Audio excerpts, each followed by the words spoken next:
Coming up on All About Android this week, we discussed the Galaxy Note 10 and Note 10 Plus announcement. Lots to dive into there. My first look at the JBL Link Bar. Android Q final beta is here. We take a look at that. Google is embracing the death of passwords. Google Lens and living surfaces ads are kind of meh. Your email and a whole lot more coming up next on All About Android. Netcasts you love. From people you trust. This is Twit. This episode of All About Android is brought to you by LegalZoom. Check out LegalZoom's last will and living trust estate plans now during National Make-A-Will Month. Visit LegalZoom.com and enter AAA at checkout for special savings. And by DoorDash. DoorDash connects you to your favorite restaurants in your city. Get $5 off your first order of $15 or more when you download the DoorDash app and enter promo code Android.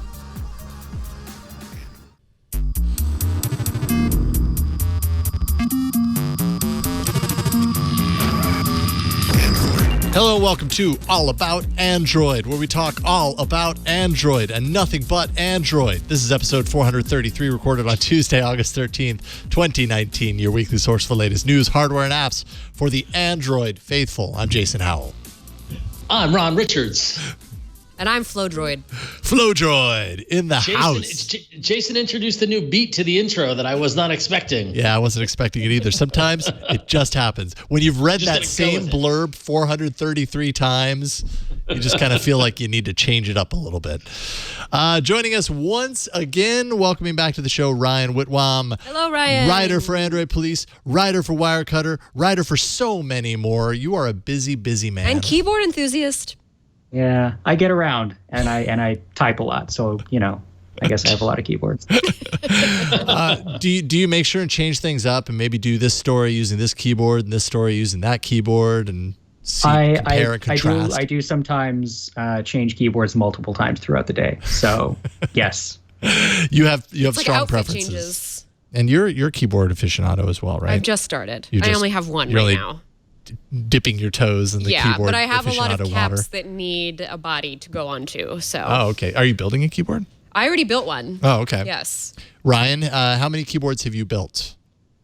I think I've probably built about a dozen of them at this point. Okay.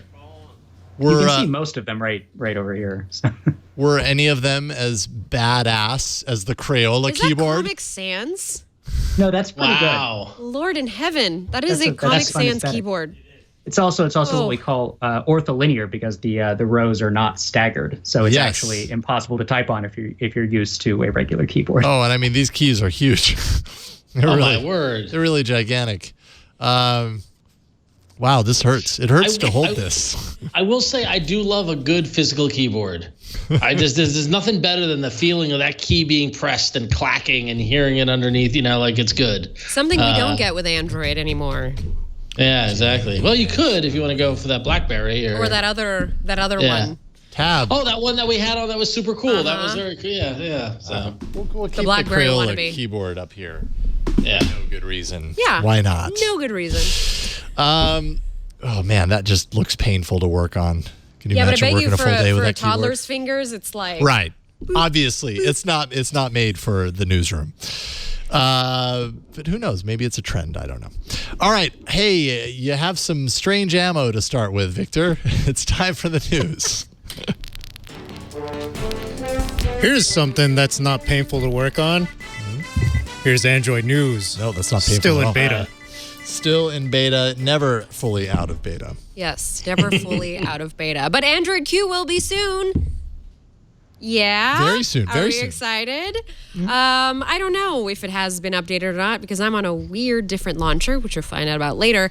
But the good news is that Android Q Beta 6 has rolled out last week. This is the final beta before the official release that is coming this fall, sometime soon, along with all your favorite TV shows that are coming back. So a couple things that have changed. Night Sight is now its own main mode in the Google Camera app, so you no longer have to go digging there in the More menu, which that has been a long time coming. That should have been there for a while.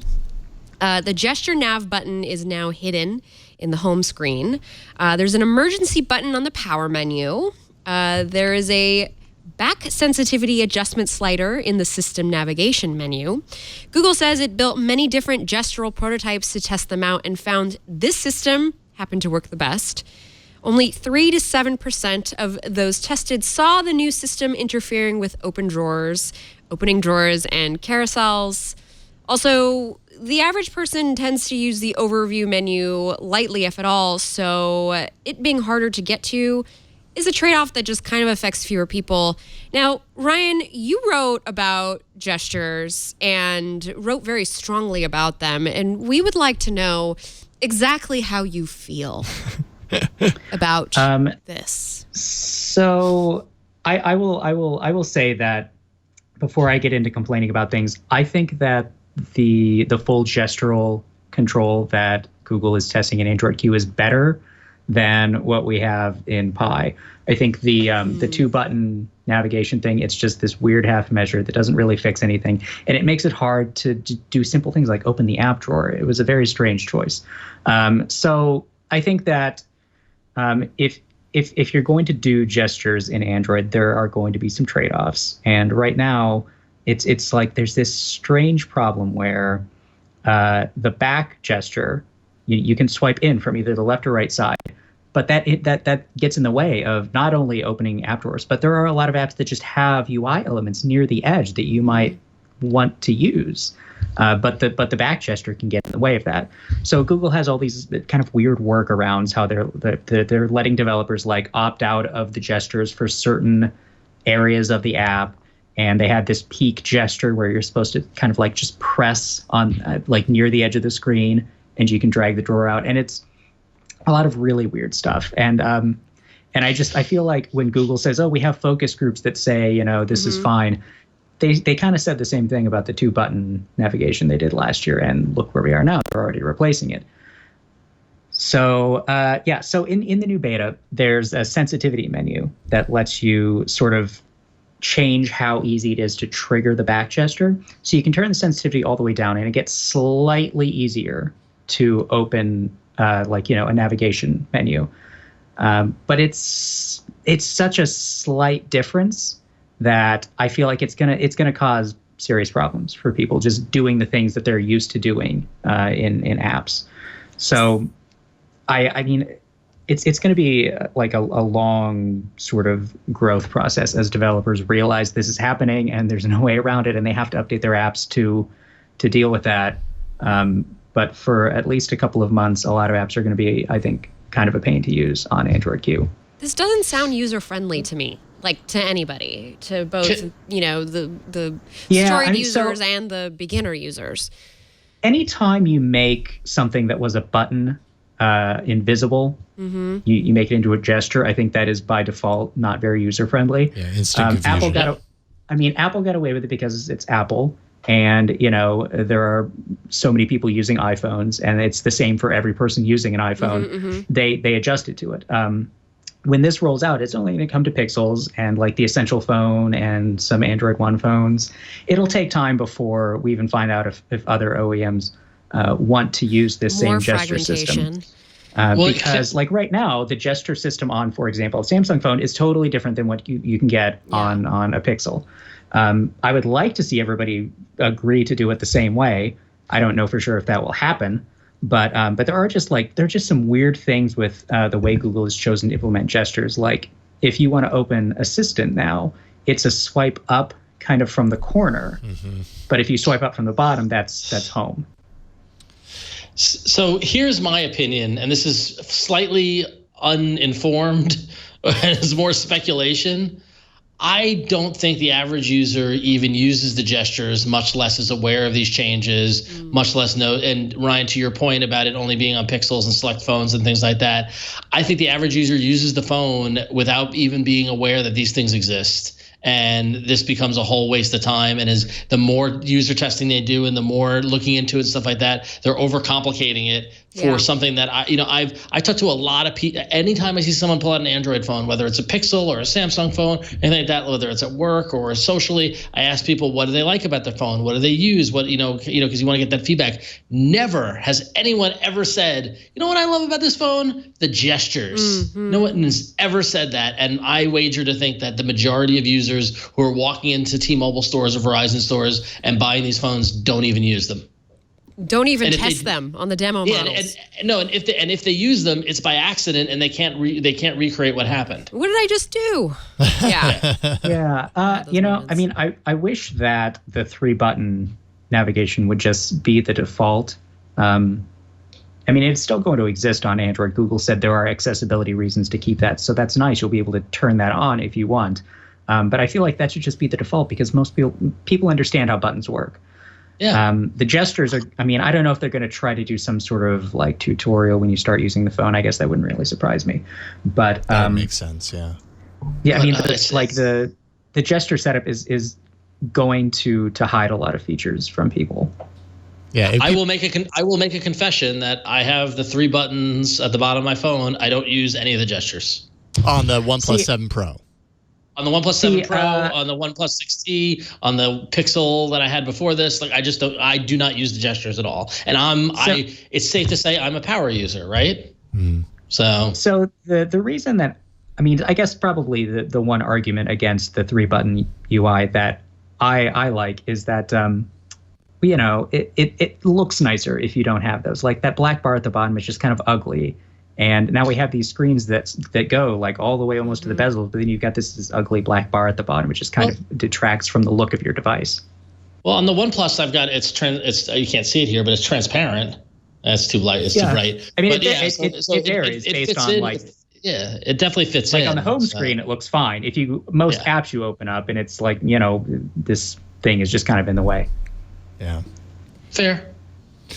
Yeah, I mean, I've been using the gestures, on every beta, and I still don't I still don't know how I feel about it. I finally have gotten used to the swipe in from the side back thing, but it's not ideal in my mind. Like it's not the perfect solution.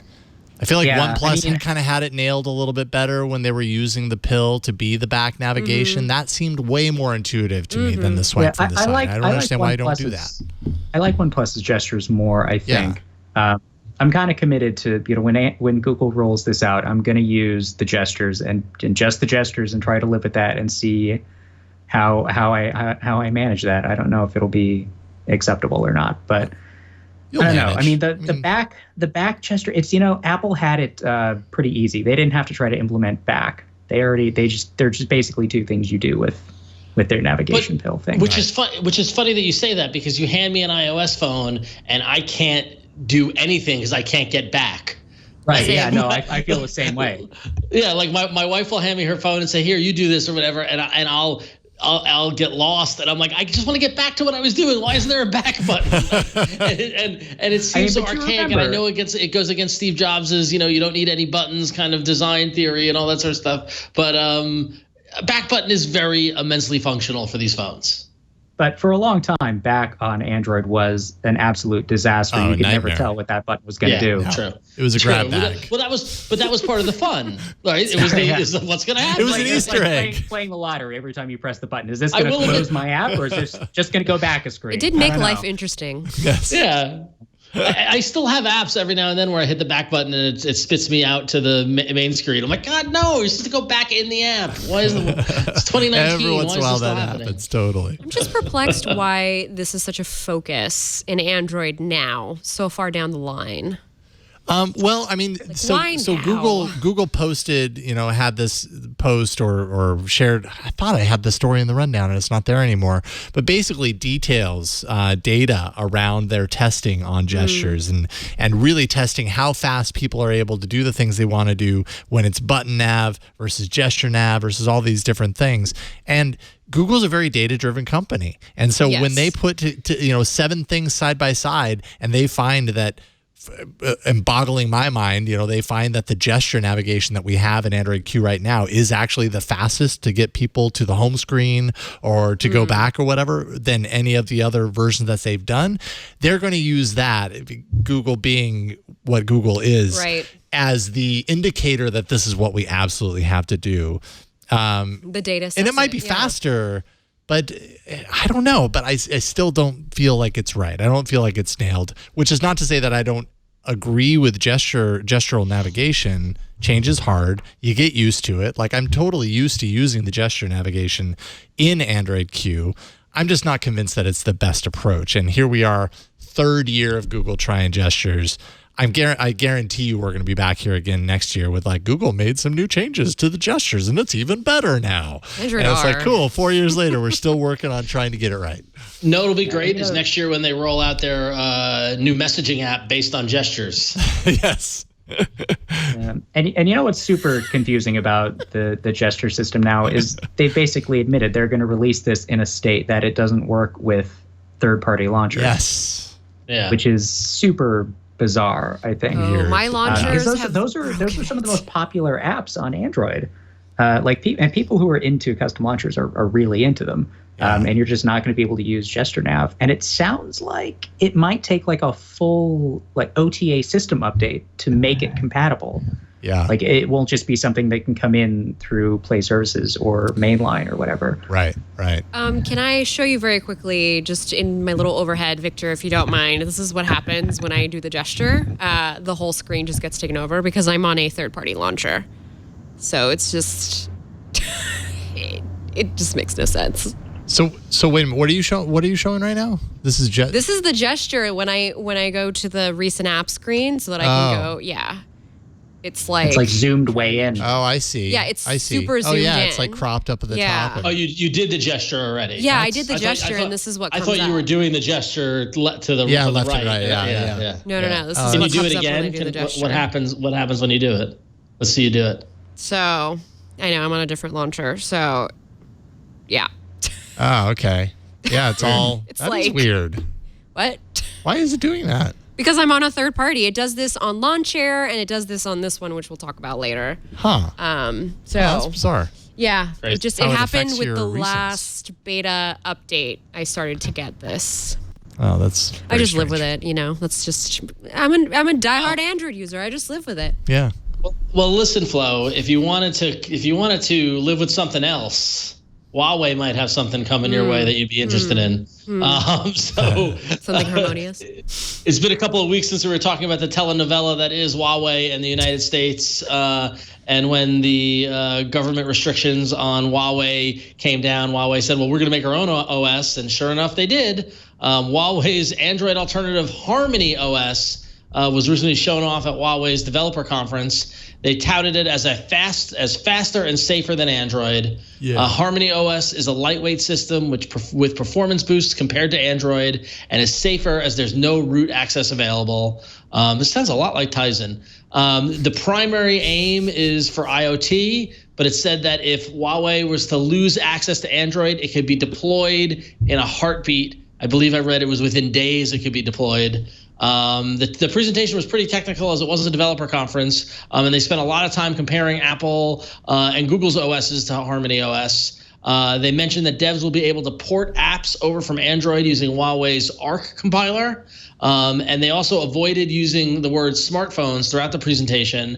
And what I find even more interesting is that HarmonyOS is open source.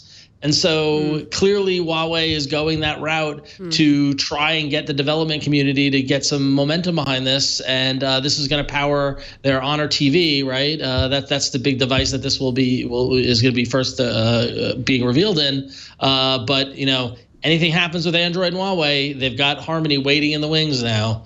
So we'll be curious to see how it goes. Ryan, what do you make of Huawei and this Android competitor potential? I feel like this will eventually just be something they hold over Google's head to make sure that all parties are doing everything possible to make sure that Huawei continues to get access to Android. I don't think it really wants to put this on phones because if you do that, you're losing, all of the Android stuff you've already done. Yeah. And a lot of Huawei's market is in China, and Google's not there, but they've got their own app store and everything there, and people use Android apps. And if they put HarmonyOS on a phone and sell it to people, they suddenly become responsible for this whole new software stack that they don't have to manage right now. It's just, I feel like it, I could definitely see them putting this on TVs and watches and IoT devices. I think the phones are going to keep being Android. Yeah. Following the Tizen model, right? Samsung, like you said, Ron, this sounded very similar to what Samsung was saying a few years back as far as Tizen being a possible, offshoot, a side tangent away from Android. And that's basically been relegated to just their wearables at this point. And mind you, their wearables are great, but Tizen works for that. And to uproot the entire Android tie-in would be such a huge endeavor. And there's no guarantees there. If Samsung couldn't do it, it's hard to say that Huawei could pull it off. I mean, one interesting thing about HarmonyOS is that it has what's called a microkernel architecture, which is the same thing Google is using on Fuchsia. Right. So it is presumably very flexible, and you can sort of develop the OS once and deploy it on multiple devices. Whereas on Android, you have to make low-level changes for every piece of hardware you install it on because it's the Linux kernel. Yeah. So I mean, HarmonyOS might be like a better operating system than Android, like in a vacuum. I don't know. But we already have Android. It's on everything. All of the software is Android. And before this was announced, there were reports that Huawei was going to build in some sort of emulation for Android apps, and they didn't do that. They just said that it will be simple, apparently, for developers to turn their Android apps into HarmonyOS apps. I don't know if it actually will be simple, but yeah, they're not saying that this is Android compatible out of the box. Simpler than recoding your app top to bottom. Maybe. Yeah, Sure. It's a very vague right. Thing. It's simple-ish, kind of. Simpler than the alternative. I mean, Samsung said the same thing about Tizen, and there's so many apps that have not made it over to that ecosystem. So. Oh yeah, I mean, it did. People just don't have time. There's not enough time in this world to code for so many operating systems.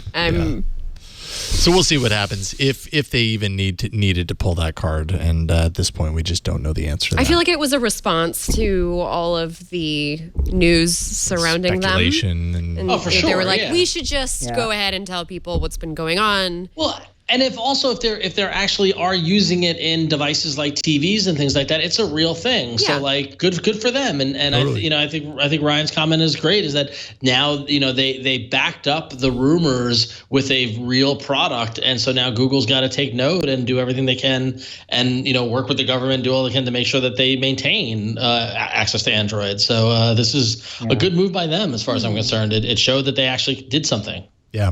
That's a good point, Ron. Yeah. I mean, the fundamental problem, though, is that if things are bad enough that they can't use Android, then I don't think Huawei has the market force to make a new operating system work. They're not going to have access to the technology in the markets that they would need to make that functional. Right.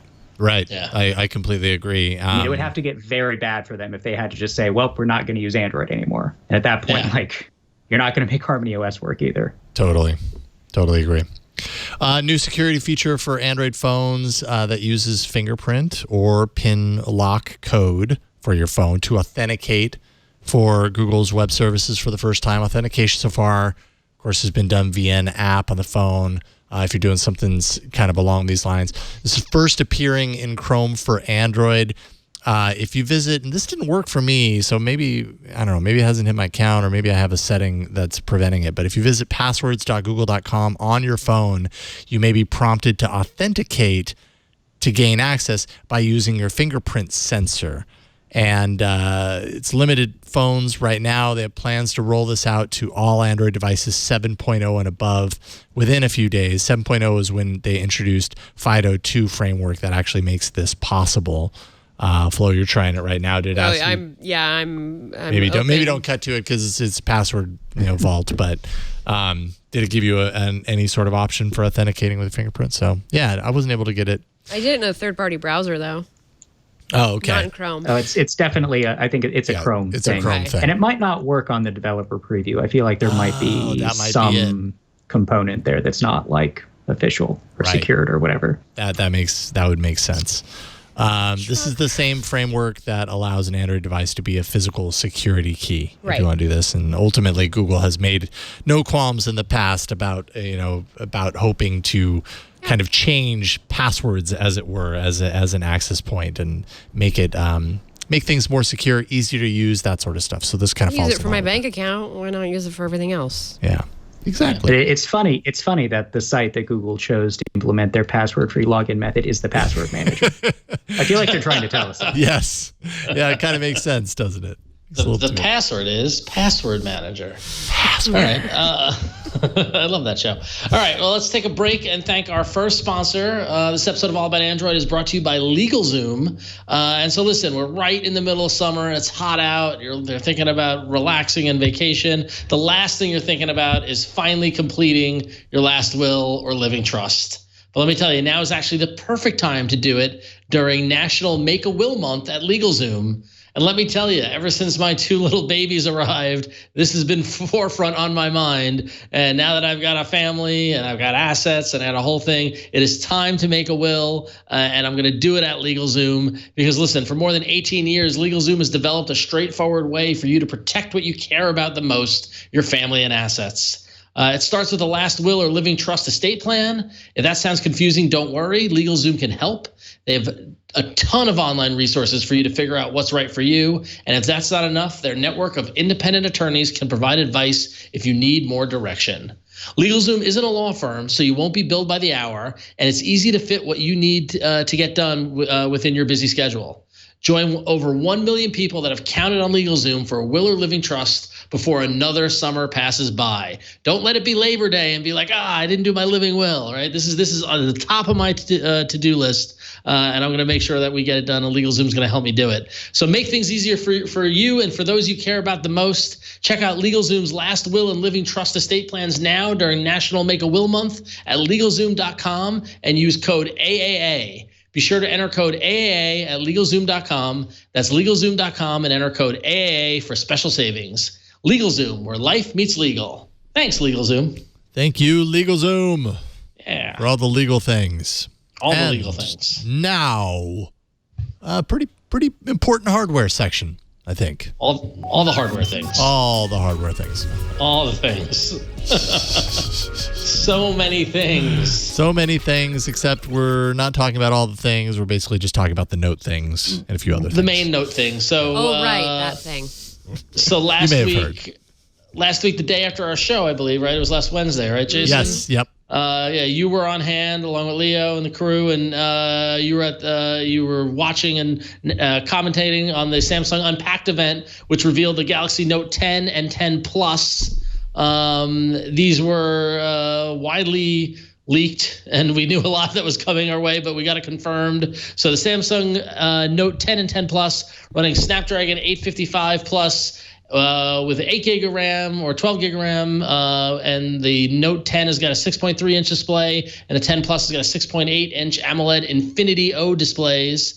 HDR10 certified. DisplayMate says that it's the best OLED ever. Big surprise. Not just the best OLED, the best OLED ever. Never saw that coming.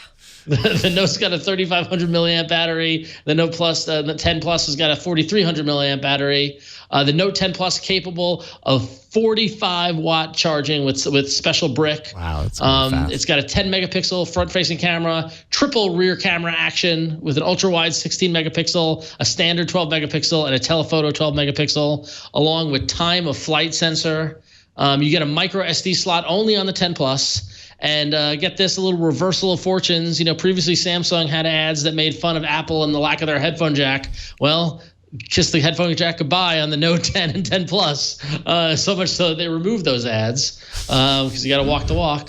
Yep. IP68 certified, active S Pen with new 6-axis accelerometer and gyroscope for air actions for gestures, the aforementioned gestures. And get this, everybody. I hope you're all sitting down. Samsung DeX now runs on Windows and Mac OS. So, expanded DeX support, which I think is pretty cool. If you want the Note 10, it's going to cost you $949. The Note 10 Plus will cost you $1,099. And if you're waiting for 5G, those are going to be coming later, and those will be priced at $1,299. And just a couple of other random things to note. No Bixby button, sort of.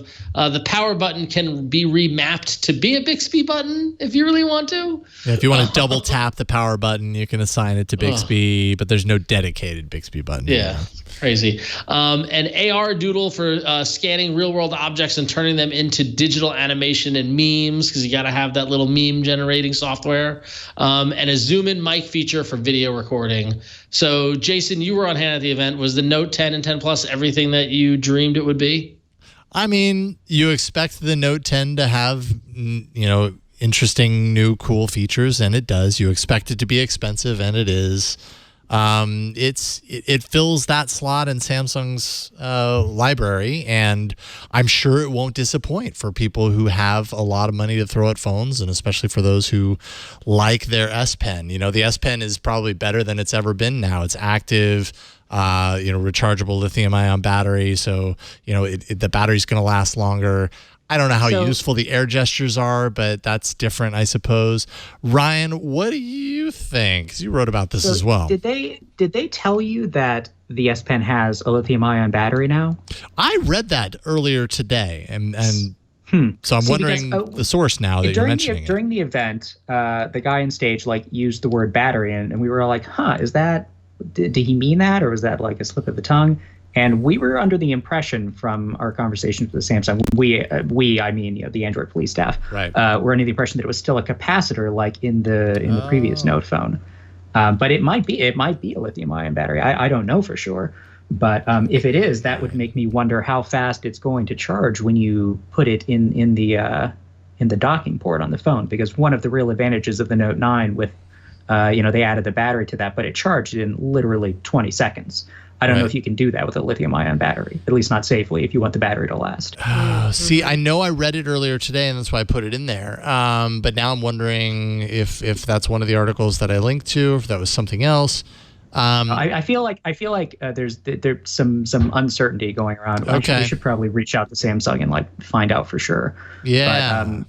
But the S Pen is, that's why this phone exists. There are people who just still really, really want a stylus on a smartphone, and the S Pen is neat. There are times when, you want to tap something very precisely, and your big sausage fingers are just not good enough for that.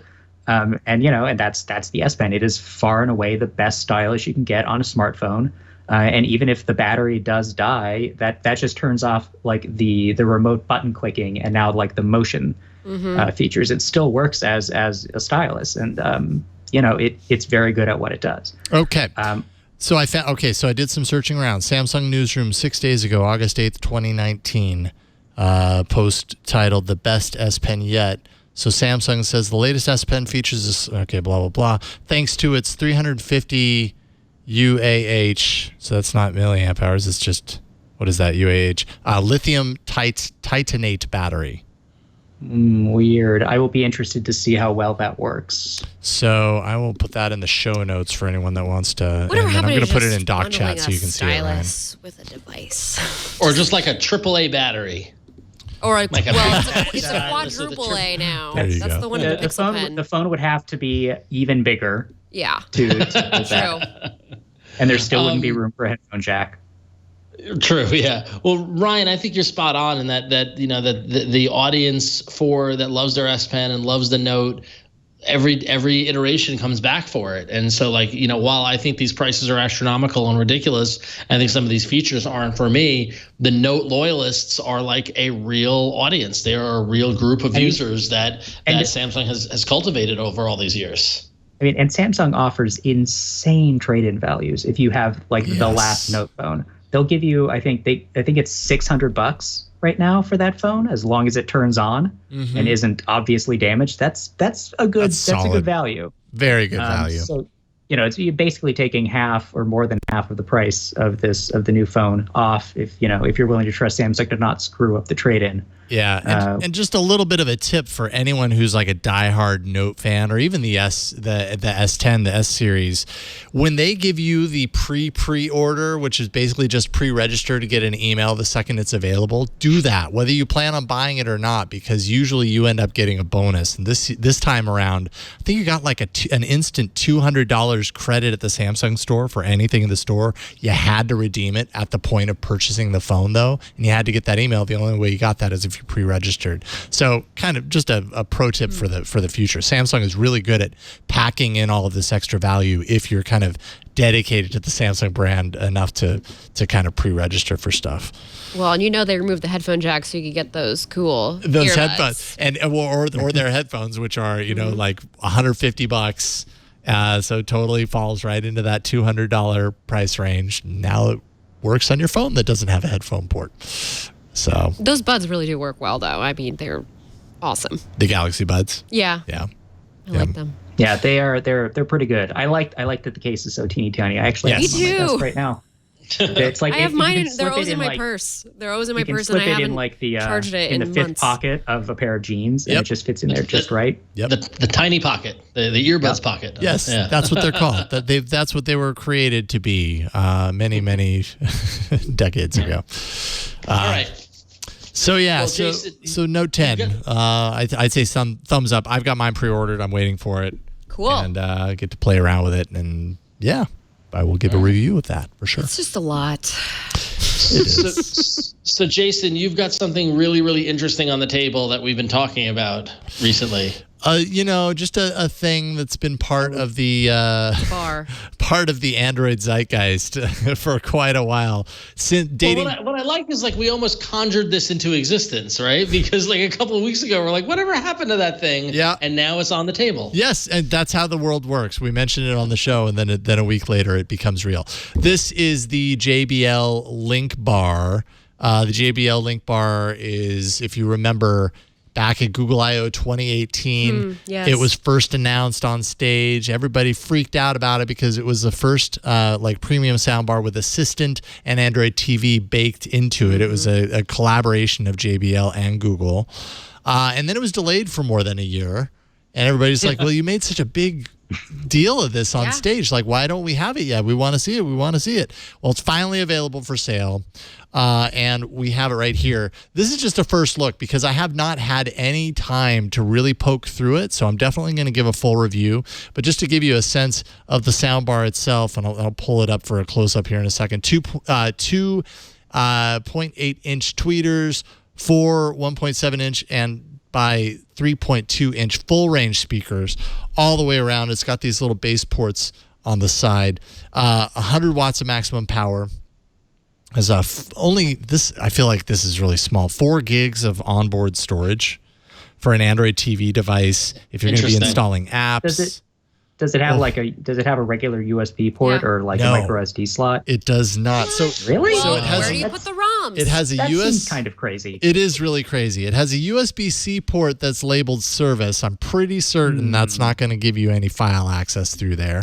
I will certainly try that out, but no, there's no micro SD card slot, no USB port for expandable storage. So 4 gigs of onboard storage is what you get right out of the box. you could technically, I guess, mount network storage in Android TV. That's but true. Yeah, But why it's kind of Yeah, weird.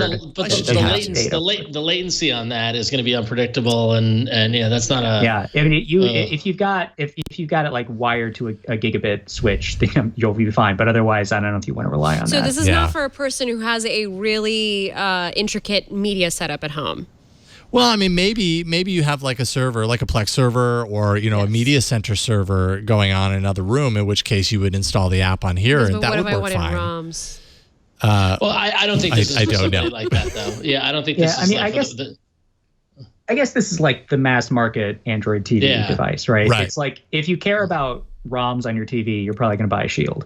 Yeah, Well, I absolutely. bought a Mi Box because How'd Yeah. that Okay. work out for you? Yeah. It's still working? Yeah, the remote started working again. I just prayed great. to God and it worked. So this has 3 4K HDMI inputs, 1 4K HDMI ARC output. Okay. Chromecast is built in. It supports Bluetooth 4.2 with a Bluetooth button on the top, as well as the remote, which So I'll you show in can a use second. it as just a casting device as part of a home group. Absolutely. Okay. Yeah, so basically think of this as like a soundbar Google Home with Android TV built into it. Soundbar kind of version of Google Does Home. it come with a woofer? Woofer is an optional add-on. So it's a 10-inch 300-watt subwoofer. It's the JBL SW10 is available. It's designed specifically to be paired with the JBL Link Bar. That is $299. This soundbar itself is $399. Wow. Yikes! You know what's cheaper than this? Almost any 2.1 soundbar and a Shield TV. Yeah, I bought that would the be cheaper. I bought the Polk Magnify series, and it came with a subwoofer, and it also has Google Casting, and that cost me $320 after tax and buying a warranty for it. Yeah. And I'm incredibly happy with my purchase. It's a wonderful soundbar. I had hoped to buy this. Yeah, you were kind of I was kind of waiting hoping, for it, but right? I already have a Mi Box, and I really wanted to just get a sound bar in my house. Yeah. So I decided to go for sound first instead of something that integrated it all. We had a little bit of audio running through earlier when we were kind of setting it up. We can't pass through the the video feed. We had an issue with the video being compatible with our TriCaster. So this is, like I said, this is really just a first look ahead of a full review. And the sound sounded pretty good, but it's lacking without a subwoofer. There's not a whole lot of low The big thing end. for me is the subwoofer, because I feel like when you have this in the living room and I can get all swallowed up. I mean, come and on, you're watching hidden. Stranger Things. You need that boom, boom, boom, boom, boom, in the beginning of the. You feel like your Yes, your guts are exactly. rattling. Absolutely. Yeah. I mean, I hear you. and to pay an extra $300 for that for me is just wow. Yeah, you got to be a JBL super fan. So we've had our review unit for like a week. Steven Schenk is working on our review. So I asked him what he thinks of it so far, and he said should probably be a bit cheaper, but it's not garbage. So Okay. really they speaks highly of it. They should print that on the box. Yeah. Well, the thing is, the mid-range version of these things work just as darn well as the $700 high-end versions. Yeah, I mean, this depending on doesn't what you have a want. cheaper version. This specific model doesn't have a cheaper version, but there are plenty of other. What was the sound you said that this was? It's not 2.1. Well, I mean, basically, when you have a subwoofer with no satellite speakers in the rear, and then you've got this, that's what? That's a 2.1 or 3.1 because you've got the center channel, right? So you've it's got the left, right, still and center, 2.1. and then the subwoofer. 3.1, right? 3.1, yeah. There is a switch on the top, so you can mute the far field mics. So that's nice. It's a hardware switch. And really, like I said, its differentiator is that it's a Google Home soundbar, essentially, with Android TV integrated. So if you use voice commands like, hey G, play Stranger Things on Netflix, it will open Netflix on your Android TV and launch the episode. It can also operate your TV, like turn it on from nothing. So it doesn't require your TV to be on in order to be operating. When the TV is off, it is essentially a Google Home. And it's always, listening for the wake command.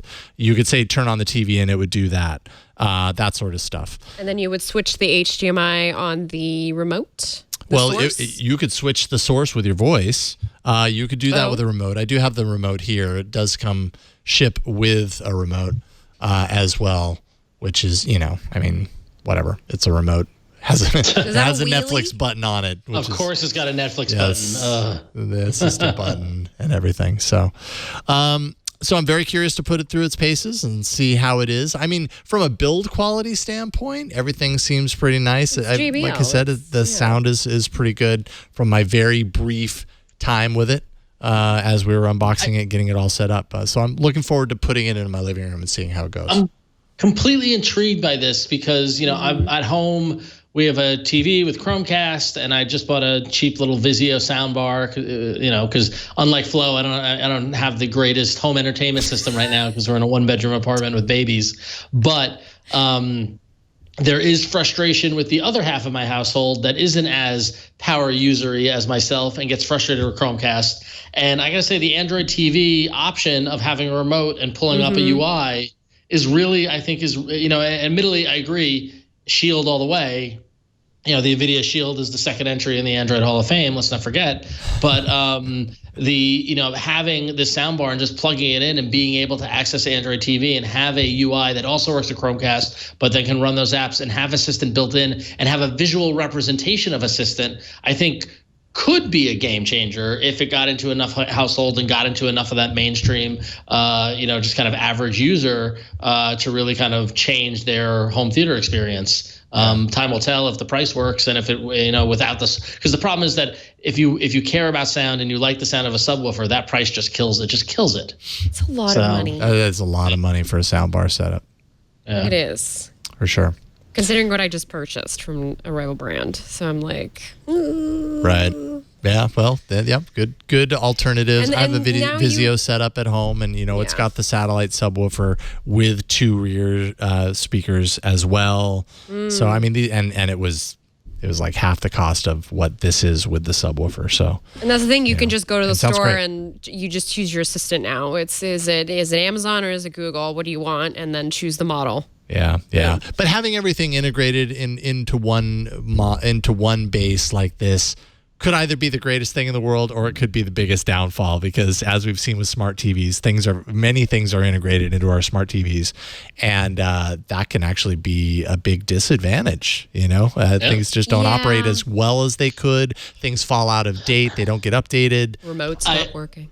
Yeah. I will say we talked about this a couple of weeks when Patrick Norton was on the show, and I said the best advice Patrick gave me, like 10 years ago back at Revision 3, was don't buy a TV with crap on it. Just buy a dumb monitor and plug boxes into it. Really hard to do now.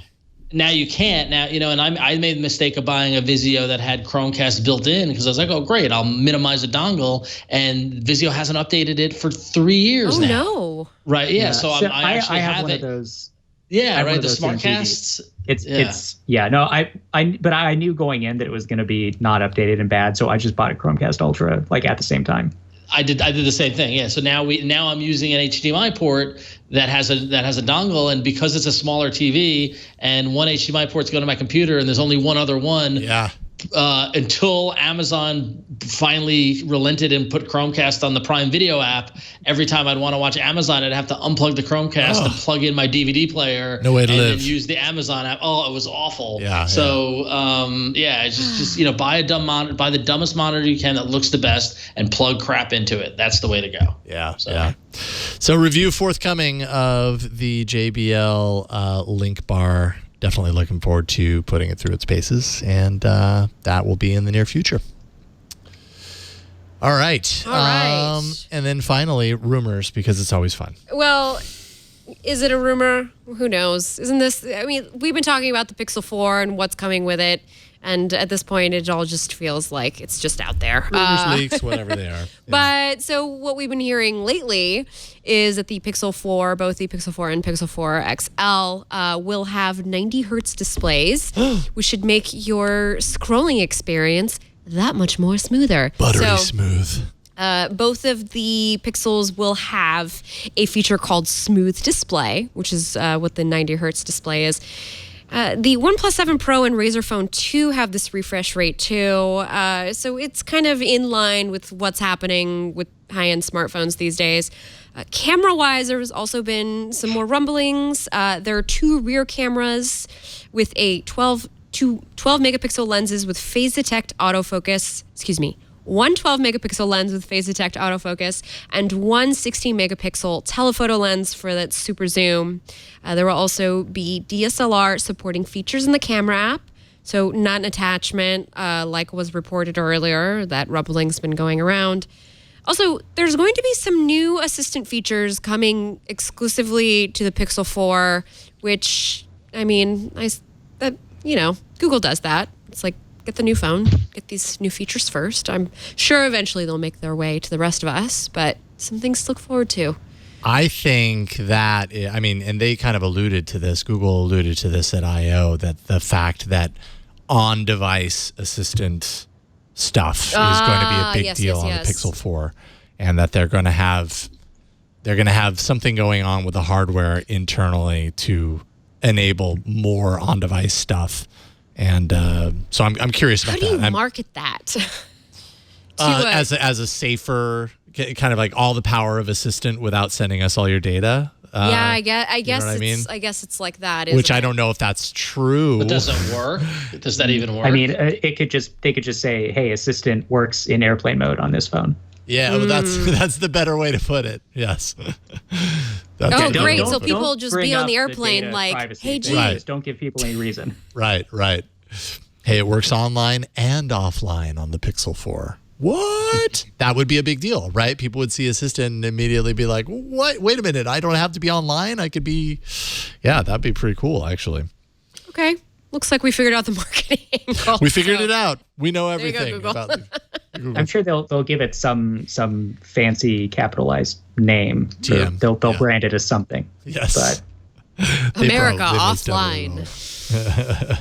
And I'm excited for the 90 hertz display, though. I mean, if you've been using like a phone that has that, the OnePlus 7 Pro or a Razer phone, I think more so the OnePlus 7 Pro because that's an OLED like this will be. You get used to the way that looks, and Google has always prioritized the smoothness of its animations on Pixel phones. So I think that it would really, really benefit from having a high refresh rate display. That's true. Yeah. God, do you remember though? There were so many years where animations on Android were just garbage. Yeah, so many. Jittery, and so thankfully we've moved at least through it. It's not perfect, but it's way better than it used to be.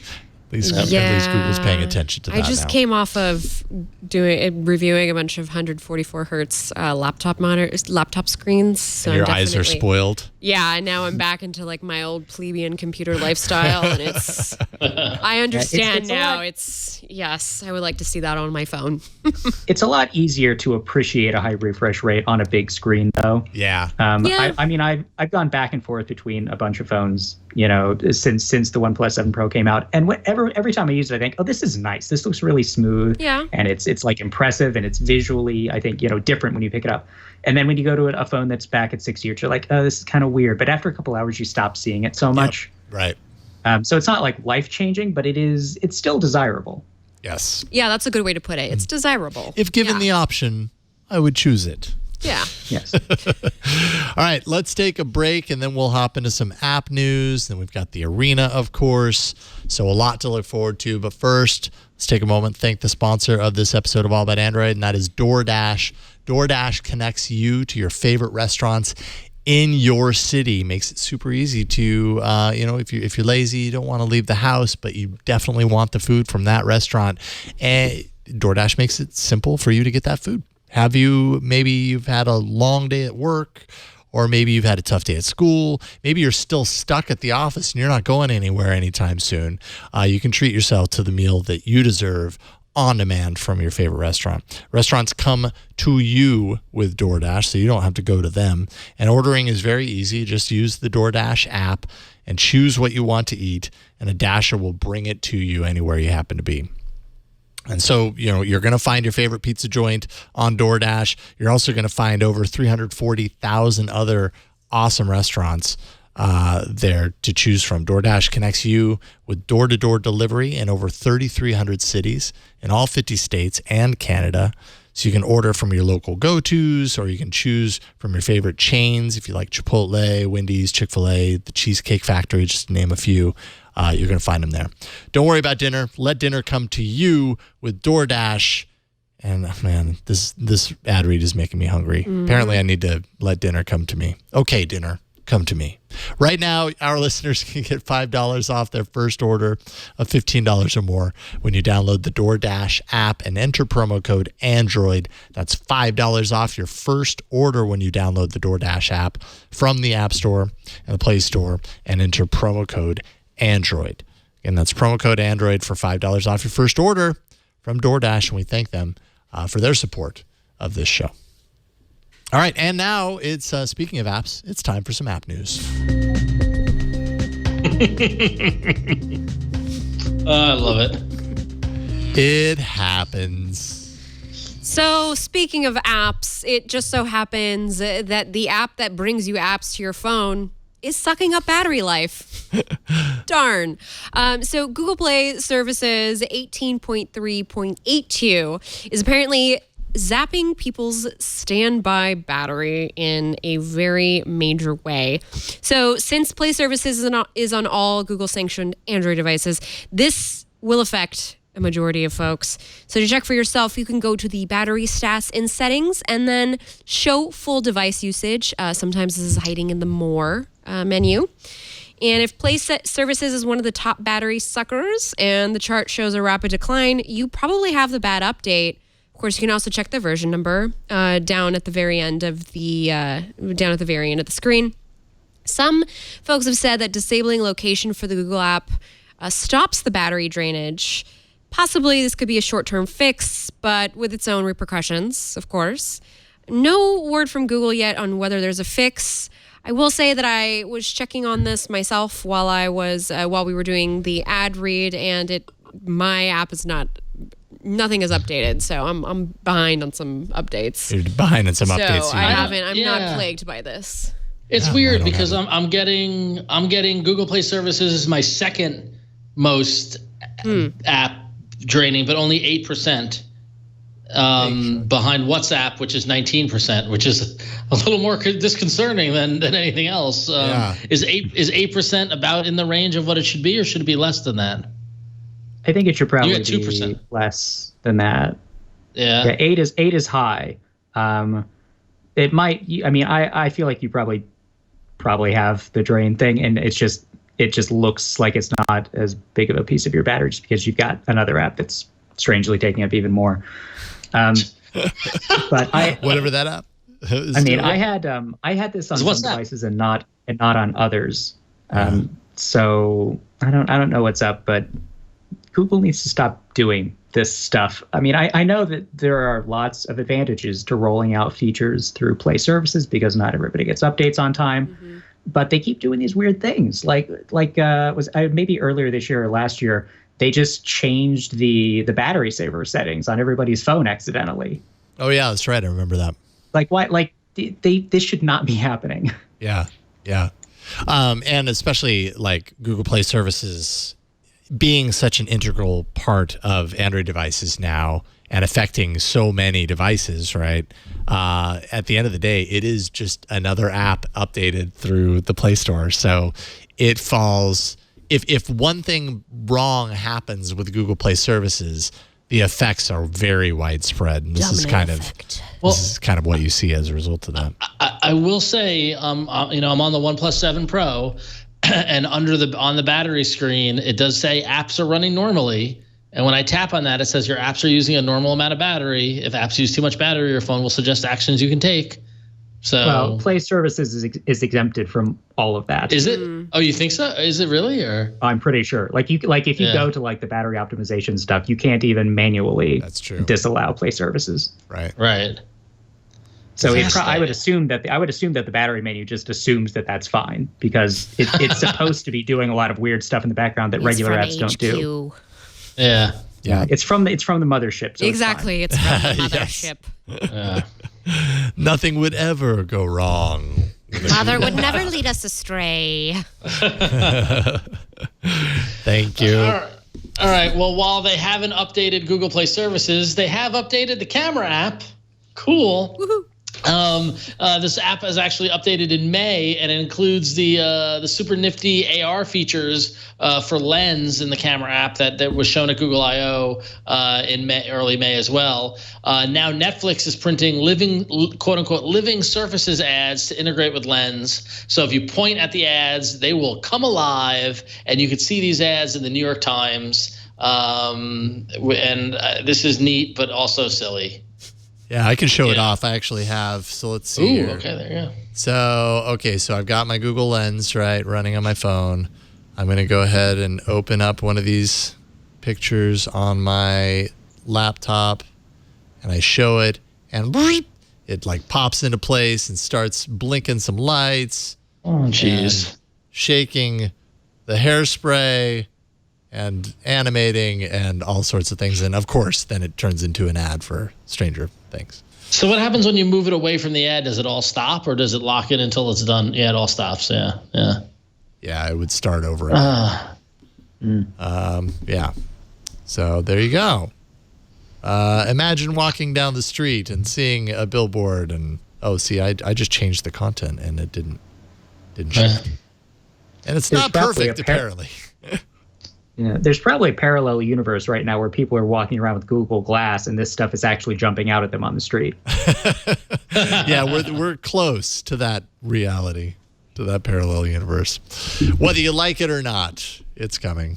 That's kind of neat, I guess. Ron is not impressed, though. I'm not impressed. I don't know. We saw that with AR apps like 5 years ago. Yeah. Yeah, it's true. We got some emails. Brian wrote in to say, I'm currently using a Samsung Galaxy S5.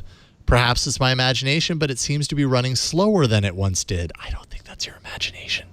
I rather not add my phone to the old phone graveyard, but rather look into ways of speeding it up. I also like the S5's replaceable battery and 3.5 millimeter headphone jack, two things that are hard to find on newer phones. I've worked with PCs for many years, and I've seen the advantages of reformatting the hard drive and reinstalling the OS.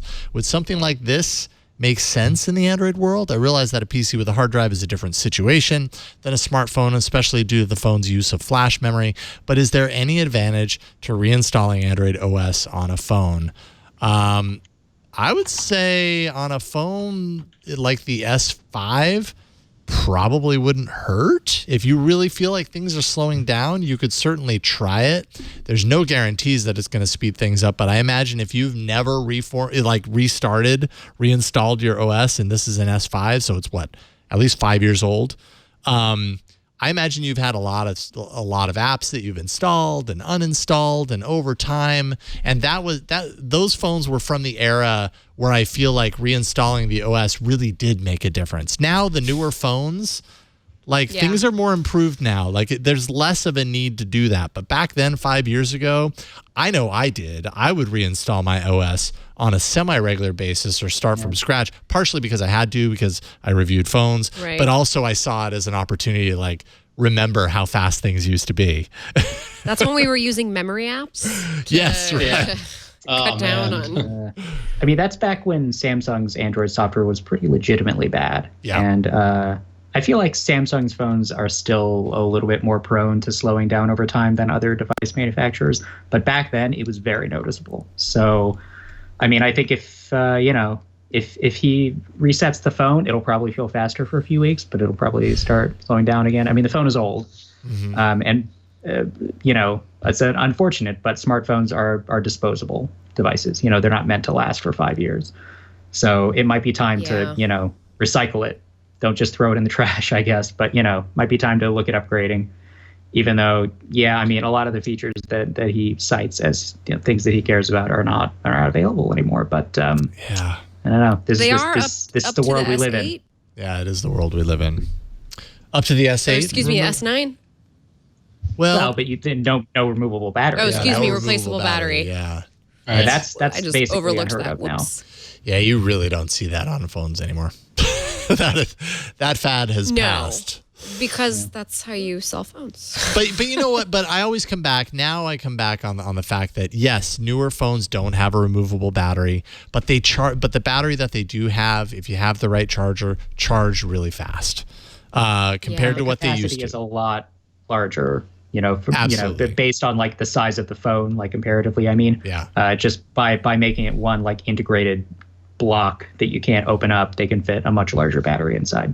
Totally. So if that's one of your qualms, it's not replaceable, but it's still I feel like, at least for me, a pretty good alternative. I feel it charges up fast, it has more capacity, so that works for me. But I know there are diehards. Updates. What's that? I'm just thinking about you get security, the security updates with this. Right. Oh. Yeah. Yes. I think you'd be 5 years. I commend you for lasting 5 years with the same phone, because that is not an easy thing to do in this day and age. with apps That's amazing. continuing That's to amazing. develop and move along, and even apps like Play Services that we were just talking about. You know, the more these things kind of hit phones, those older phones, the more things are just going to slow down because they just aren't made with those older phones as in mind as the newer phones. I mean, I don't usually recommend this, but if you really want to keep using a phone that old, you might want to start looking into installing a ROM. At least then you'll have more recent security patches. Yeah, that's true. Absolutely. Good point. XDA developers is a good place to turn to learn something about ROMs and that sort of stuff. So that's the place to learn about ROMs, not RONs. And if you want to learn about RONs, you can go to my Twitter. Yeah, RonXO. Ooh, man, you were a dad now. That was like a dad joke. I know. You're officially a dad. Jason has brought you into the club. Welcome, Ron. I'm getting really good at it. It's good to have you here, fellow dad joke teller. I play. You got the last. So I guess this is my equivalent of a dad joke because I'm still complaining about why they're taking buttons out of cars. So this comes from Michael. Michael writes in, my day job is testing cars for marketing purposes, and we found the same thing that all of you have agreed on. Touchscreens in cars are horribly distracting, adding between 0.5 and 2.5 seconds of eyes away from the road for what should be simple tasks. While everyone is talking about projects solely in a phone or in Google Home, my interest is piqued. My interest is piqued about settings where you can't look to interact with the device. At settings. Yeah. Having Project Solely in your car's display or having the new version of Android on your phone utilize Project Solely would make everything much simpler. If you had your phone mounted on your dash while you were driving and you needed to change tracks, you could just swipe in the air. Ooh. Same thing with changing volume and other controls. Up, up, up. This would be an infinitely better solution than the touchscreens that everyone seems to be pushing now. Just an angle that you guys hadn't considered just yet. Thank you very much, Michael. I think we mentioned it, but... Oh, I don't remember mentioning that. Maybe you guys did. I feel like mentioning something like solely in the car would be. I completely agree. So if I didn't mention it, I completely agree, Michael. You thought about mentioning it. Great idea. Yeah, I mean, you're already lifting your hand to go do the touchscreen thing. Like on the way here, I was shuffling through. My Spotify has just been really off base lately. And I was shuffling through the songs, and I would love to be able to just like do an X. Oh, maybe like just you're like driving. Shuffle my songs. You're driving and you're listening to a song and you don't like it, and you go, you thumb down, and it goes poink in Spotify, and it skips to the next track. Yeah, and you go, like, yeah, and then they're like, okay, we'll stick more to of this this genre. All right, you like these beats? Yeah. We're like, I'm feeling sad. Wow, now you're getting deep. Listen, now you're getting deep. I emote a lot in my car, okay? I'm sure a lot of people can understand those who live in car culture. So I think Sully could find a home in the car. Yeah, I agree. I can see that working really well. I agree. Or Project Jacquard. Oh, like how? Like in the, like how? Like in the seatbelt? Like. Oh. Just trying to think of ways that this would happen. Maybe. Or like in the steering wheel, which I guess is any different than the buttons in the steering wheel, but sometimes now I feel like there's so many buttons. Cars are just getting so like, I'm complicated. I'm scared to get another car. Like I'm scared to upgrade. I'm trying to hold on as long as I can. You mentioned Project Jacquard, and now I'm thinking about whatever happened to that Levi jacket thing. We should probably check with Michael Fisher because I know he has one. So. I wonder if he still wears it. Yeah. I'm guessing. I feel like anybody who had it, though, has probably washed it like the maximum number of times. I was going to say there was a maximum number of times. Couldn't you only wash it like 5 times? Yeah, but you don't need to wash denim, right? Isn't that what they say? You don't wash denim. No, you never wash it. Denim's just supposed to gather your dirt for the rest of your life. Yeah. It's ageless. Gross. Yeah. Well, it's still for sale. You can still get it for $350 from Levi's. Oh, okay. Yikes. Wonder how many ones of those they've sold. Yeah, I don't know. How many 5s of them? Maybe. All right. Okay. Let's jump into the arena. We'll sell you on a few apps instead. So many enter, but only one lives. Android Arena. Last week, you went to twit.to/AAA poll 432 and placed your vote for your favorite app from the selection that we had to choose from. We have no knowledge of who won. We're like, we find out when you find out. That's right. And the winner is, what is it? Is it Kamut? Kamut, right? That was a guest. That was a guest win. Yeah. So Kamut wins with 44% of the vote. Second place is Posted, of all things. 40. That was my app. 40%. And third place, Minimal Launcher.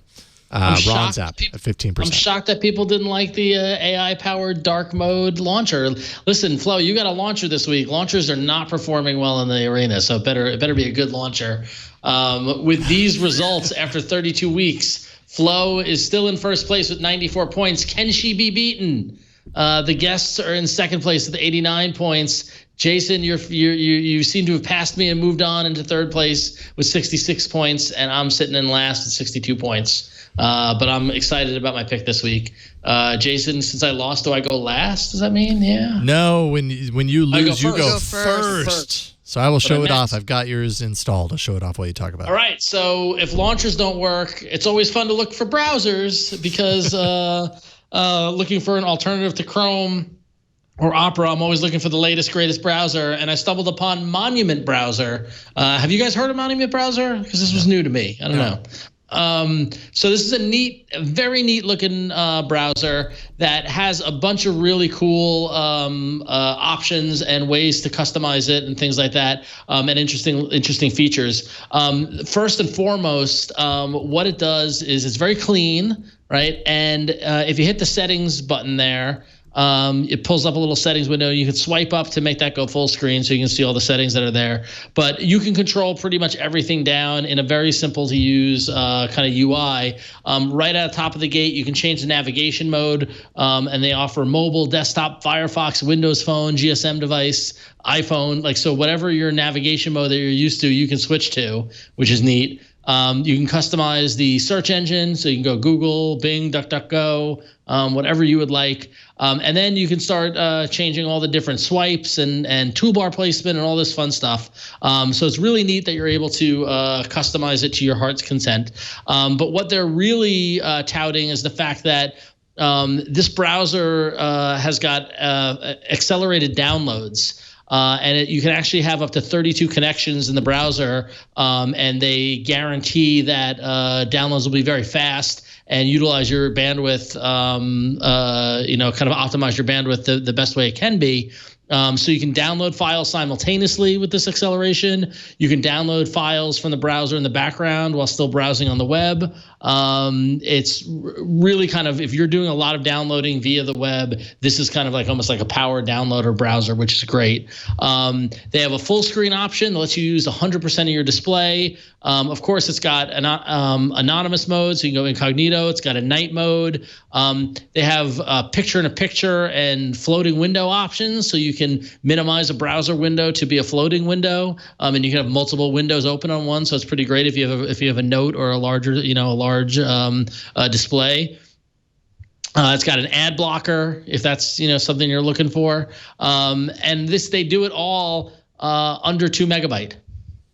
Which I just think is amazing. The APK is less than 2 meg, which is just fascinating. Wow. So if you're looking for an alternate browser, check out Monument. It's got everything you want in a modern browser. When you exit the browser, actually, Jason, if you hit that power button there in the middle, you can clear all your data on exit. So if that's something you're concerned about, it protects your data and lets you browse privately. I was impressed. It's really fast. It's really lightweight. It gets the job done. It's, like I said, it's customizable, and has a bunch of stuff that I didn't even, think about. Being able to do, picture in picture, or having all those little windows active and that sort of thing. And then the download acceleration is very, very cool. So Monument Browser, it's totally free in the Google Play Store. Check it out if you're looking for a browser alternative. Nice. There's a lot of settings in here. Actually, a lot of settings, right? Yeah, it's really cool. Yeah. And so, and it's free in the Google Play Store, but you can upgrade to premium for just $3.49. And in doing that, you can support your devs. And then I believe it it unlocks the ad blocking stuff, I think. Yeah, there was some availability of that, and like I have a setting here to bypass Google AMP pages. Yeah, the settings was pretty impressive as far as like a lot of the blocking. You know, like anti-social, it blocks all of Google, Bing, Facebook, Twitter, other social networks. So if you're worried about them collecting your data, you can do that. It changes your search engine to DuckDuckGo. You cookies. You can turn on private mode, which deletes the data when you exit. You can disable pop-up windows, right? It's just a whole bunch of cool stuff. And the premium makes downloads go faster and improves the ad blocker. So that's what you get for your $3.50. But yeah, it's a pretty nice little app. If you scroll all the way to the bottom of the settings, you can see there you can delete save pages, you can delete the cache, clear your history, delete cookies and cache, and delete all app data. So it's pretty, your privacy in mind, and it also is pretty flexible. So Monument browser, I like it. Vote for it in the arena, please. Nice. And this must be the downloads tab. Yeah. Cool. Monument browser, and it is free. All right, Flo. Me? You're up next. Me? You know it. Okay. So you all got to see my launcher throughout this today. This is called Before Launcher. Now, I've been desperately trying to focus. There's only so many hours in the day. I've had a lot of really big projects that I've been finishing up, and there is digital well-being, but I also found that just not having a bunch of stuff on the screen really helps. And so this is one of the launchers that I have installed for those times when I really just need to oversimplify my life. So Before Launcher, the thing that's kind of a bummer is, so I've been using this for a couple weeks now. When you first onboard, you can choose 8 of the most used apps. So Before we'll try and figure it out for you based on your app usage, but I didn't like what it suggested for me, so I went in and edited it before I saved it, and this is what I came up with. So this is what I see on my screen every time I unlock it. I have my maps, my Google Photos, my Gmail, my phone, my messages, my browser. I'm using Brave browser right now, my camera, and my calendar. So these are all important things that I have constant access to. Now, if I need to go get to any of my other apps, I'm not going into an app drawer as you typically would. I'm going this way and looking through my apps, either alphabetically, or I'm just searching for it. Let's see, I need Google Pay, so, I can just type it in, launch it that way. It's a nice way to just keep things from blaring in your face. Victor, if you wouldn't mind going to the Play Store screen real quick, I just want to make sure my notifications are safe. So, okay, my notifications are safe. Thank you. So, over to the very left, usually you would have the Google Now, Google Assistant homepage. You don't have that here. Instead, what you have are your notifications, and there are varying types of notifications. So you can choose between filtered notifications, which is what I have, filtered notifications for a do not disturb mode, which I have not set up because I found that the filtered one works fine. And so, or you can just turn off the filtered notifications. And so as you can see here, I just have some notifications from maps that showed up, folder. This was from when I was driving earlier.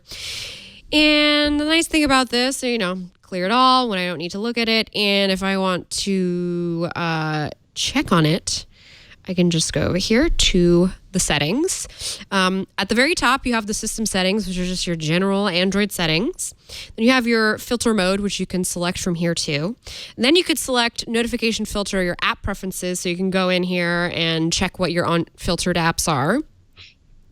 And I find that it works so darn well that I've been missing Hangout messages, so sorry to anybody.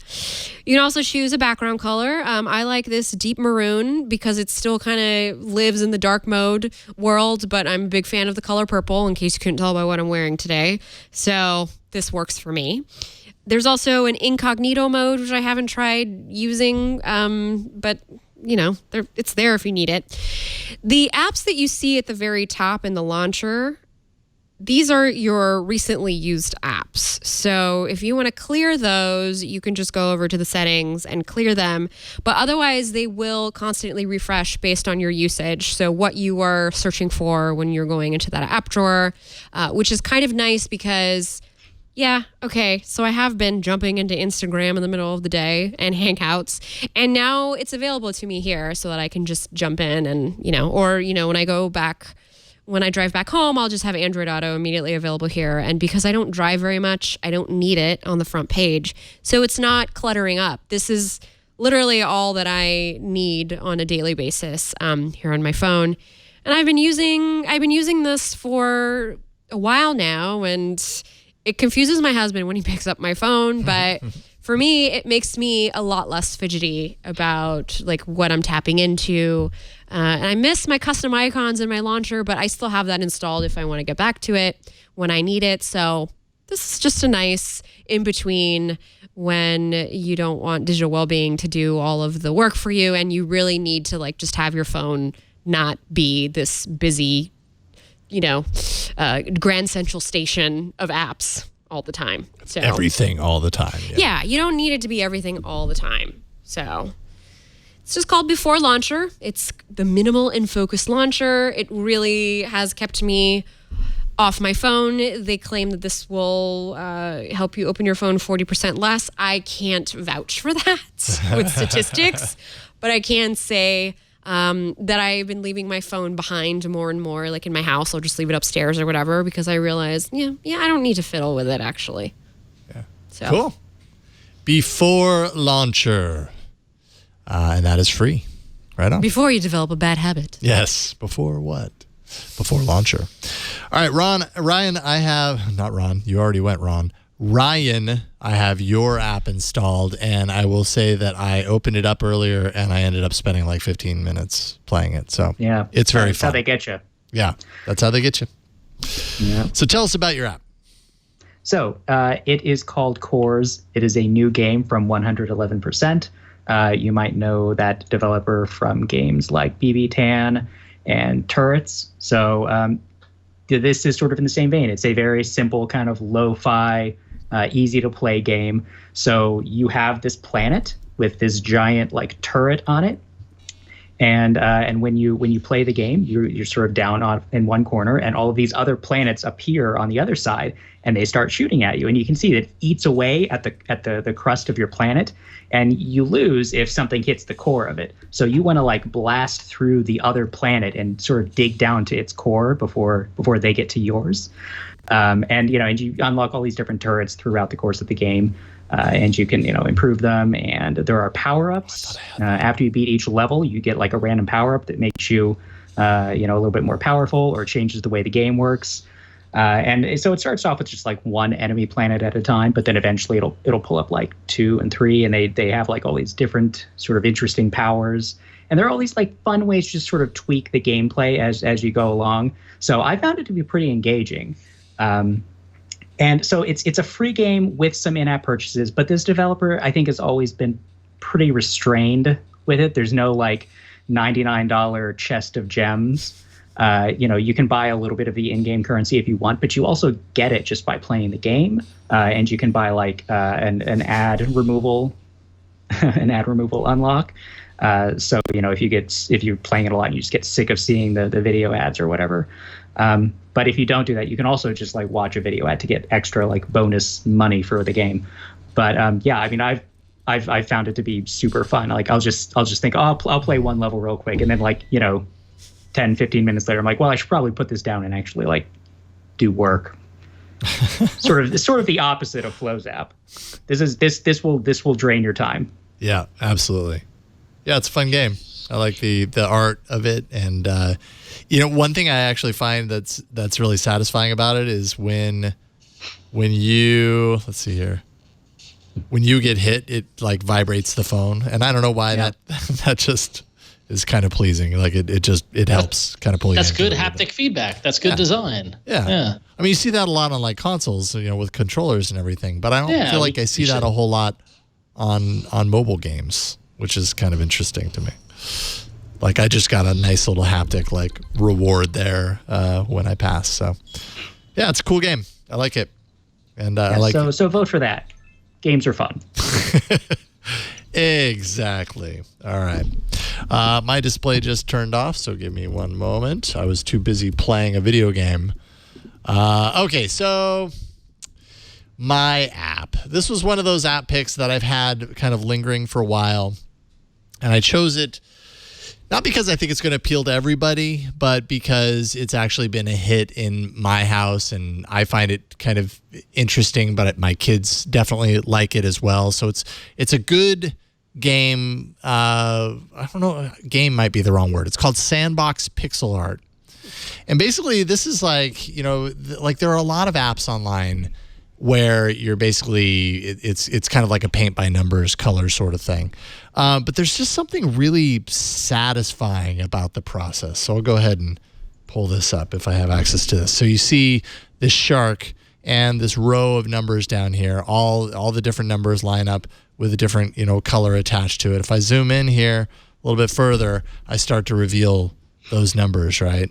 And so a little bit like I'm conflicted on this because I can't tell if it's relaxing, because it is at times it's relaxing, or if it feels like work. Because you're kind of going around finding all these numbers. It's like, okay, where are the sixes? There they are. And you can kind of fill it in, and it's really satisfying to like get a nice large block, and as you do so, you're basically filling in It's a whale. the color pattern of the picture that you're completing. So on one hand, it's really satisfying. On the other hand, after a while, it's kind of like, God, I'm still doing this. I'm still tapping each of these little individual cells, and but it's kind of rewarding when you spend however long you're going to spend on one of these, and you end up with something that's fully painted, and the process is just kind of relaxing. It's kind of soothing, almost like you're sitting down and with a nice coloring book, and it also is kind of like an interesting insight into pixel art and learning how you can create these. And in fact, not only does this have a whole library that you have access to for free, or if you want, you can pay for Sandbox Unlimited, which gives you kind of like unlimited images and everything. And they're all totally family friendly, so there's nothing inappropriate or anything like that. So not only do you have access to those, and you can jump in at any time and complete them and add them to like your completed library, but you can also create things in it. So I realized this is nothing, like this is not an amazing animation by any stretch. I just didn't have time to really create anything more than a line that grows and retracts. But basically you can create your own pixel art and animate it. And there's a whole animating tool down here that you can kind of create page by page and do all that if you like. But you can also import from your gallery, which is what I have here. I have my dog Sugar, and this is her sleeping at the campground, and I imported it into the pixel art. And if I zoom in really close, boom, it already kind of pulled out the colors that make up that image, and it gives me the numbers in order to fill it out. So I can start kind of going through and doing my best to kind of fill it out. Ooh, 8 looks like a good one. I'll go ahead and do that. And as I do that, I'm starting to kind of fill out the image based on what I imported from my gallery. And so you kind of have unlimited images that you can color in this kind of pixel approach. But yeah, so it's paint by numbers on your phone essentially, and it's just kind of satisfying to kind of jump through and do all these. And there's tons to pick from, and my kids, they have it on their tablets, and so they'll get lost. There's different ways that you can do it too. Like you can double tap to drop a color on a bunch of numbers. You can set it in the settings so that as you drag your finger across, it actually plants the colors wherever your fingers happen to drag. Different ways to kind of mess around with how it works, but there's a lot of apps that offer this, and I feel like this is just a really good example of this type of app. It's called Sandbox Pixel Coloring. And again, it is free. There is a paid version. You can buy a week for $3.49, a month for $7.99, or a year for $39.99. So it's not inexpensive, but you can do a lot with a free version, which is what I was basically showing off. So Can you use a stylus? I haven't tried that, but I imagine so. Yeah. I mean, I don't know if there's features built into it specific to stylus, but I don't see why not. Yeah. That seems kind of natural. I'm thinking about your kids on the tablet. Yeah. And having that. But they don't have a stylus on their tablet. It's okay. But it's okay. They get by. Sandbox pixel coloring. All right, so now's the time where you get to place your vote, and you can do that by going to twit.to/AAApoll433, twit.to/AAApoll433, and you can place your vote for either Sandbox Pixel Coloring, Monument Browser, Before Launcher, or Cores, or Corz, but I think it's Cores. Place your vote, and we'll check in on it next week. Victor is hovering. Victor is a launcher fan. Before Launcher gets Victor's vote. Thanks, Victor. And hey, the results show up, Jason. Oh, okay. Well, enjoy that for a little while. Yeah, we need to turn that off. But yeah. Good to know. Here's where we stand right now.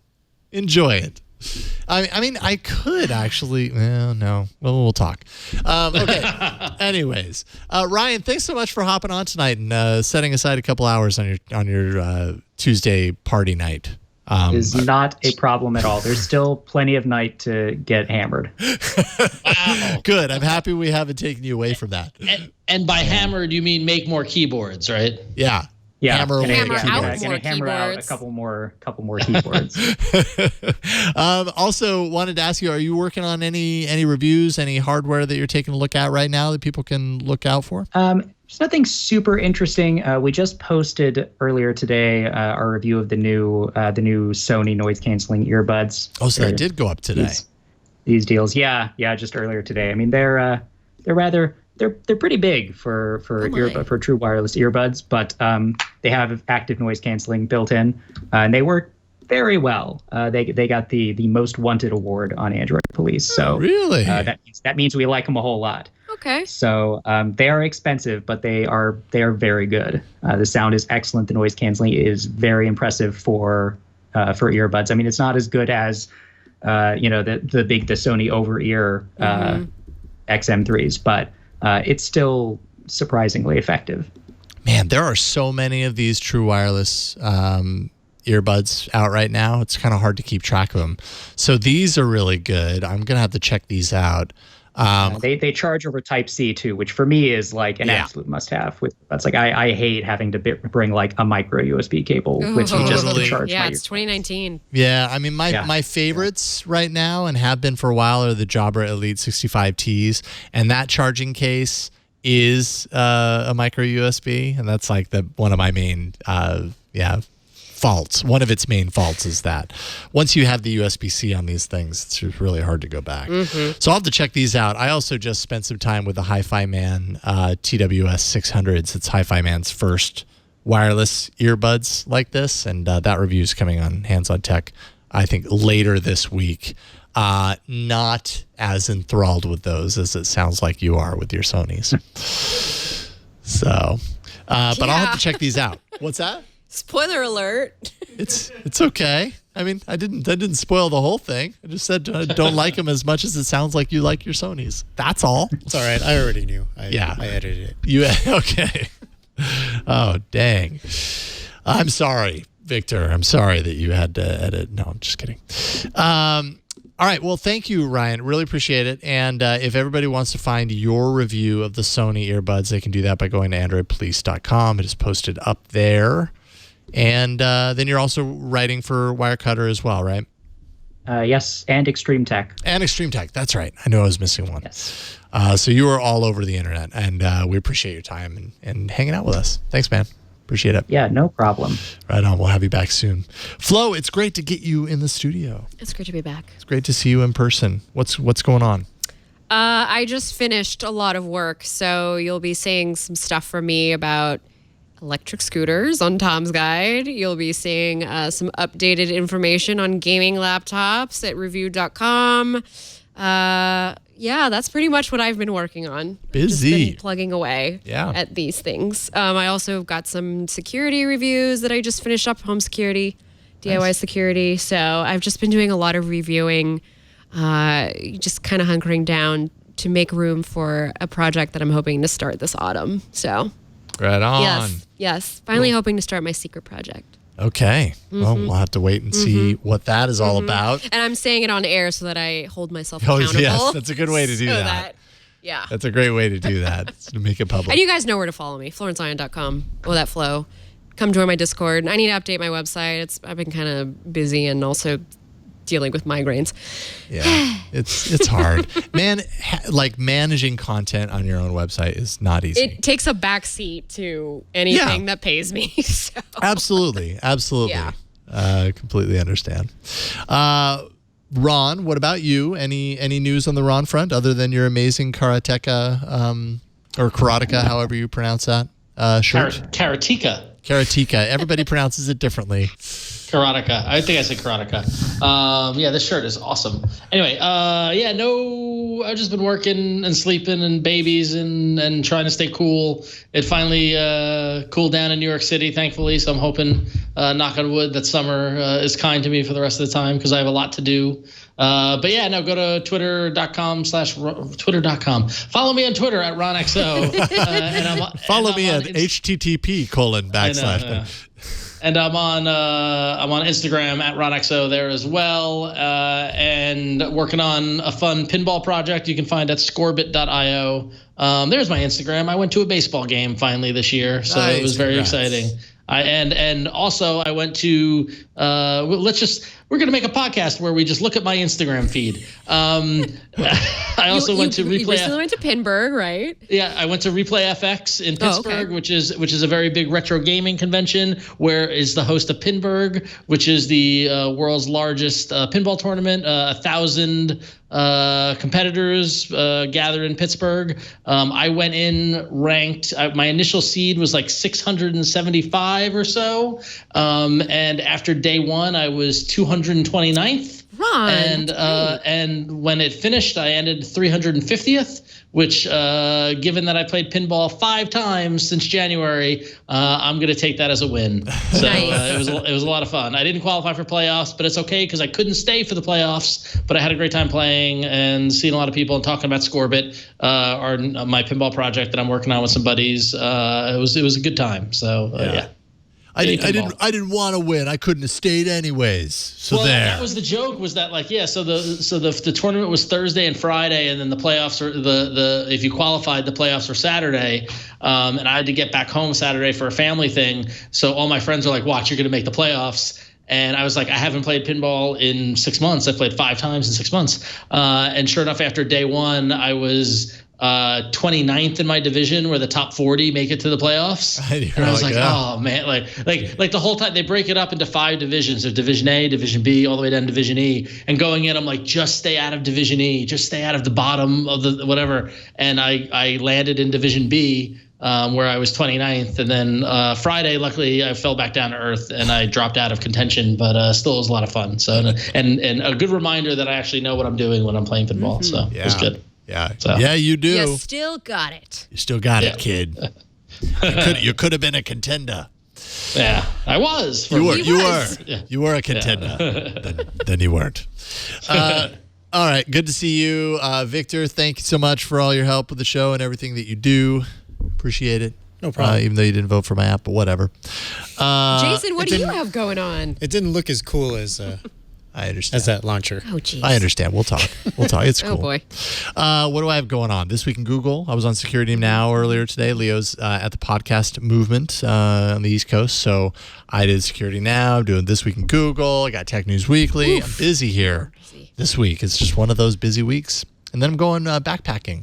So I've got that to look forward to. I've never done that before. With the fam or with friends? With friends. Oh, wow. Yeah. So be safe. I will. Avoid Poison Oak, please. Okay. All right, I'll bring do my Dr. best. Bronner's with you. That really helps if you get some of that oil on you. My list of bring this stuff with you is so big right now. You're backpacking. So. Yeah, I've never done it before, so I'm a little nervous, but I'm going with people who are seasoned pros at this, so I think I'm in good hands. Just like sticks of salami. I have that, actually. Yes. Thanks to Burke, Jeff, Anthony, all of them helped out with this week's show, and really appreciate your help. And thanks to you for watching. That is it for this week. Leave us a voicemail at 347-SHOW-AAA. Send us email at AAA@twit.tv. You can find us on Twitter. We are at Android Show. We have an Arena apps list at twit.to/Android apps. That's where you can find all the apps that we've covered in the arena today.